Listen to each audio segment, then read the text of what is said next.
Former President Donald Trump recently claimed that tariffs, specifically the ones he imposed or plans to impose on countries like China, have had zero impact on inflation in the U.S. He also attacked Federal Reserve Chair Jerome Powell, saying, "Powell has been whining like a baby about non-existent inflation for months.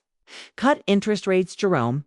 This reflects Trump's belief that Powell is exaggerating inflation risks and holding interest rates unnecessarily high.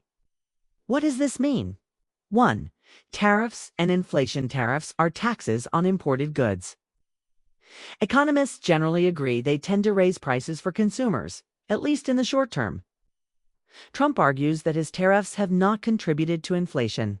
He's saying the U.S. economy has absorbed them without noticeable price increases. However, many economists and the Fed disagree, stating that tariffs can and do contribute to inflation by making imports more expensive. 2. Powell and interest rates. Jerome Powell, as head of the Federal Reserve, is responsible for keeping inflation in check mainly by adjusting interest rates. Since inflation surged post-COVID, the Fed has raised rates several times to slow the economy and reduce price growth. Now, as inflation has slowed, Powell has been cautious about cutting rates too early. Trump wants Powell to cut interest rates immediately, saying there's no inflation problem now, and that Powell is being overly cautious, whining like a baby, in his words. What's the bigger picture?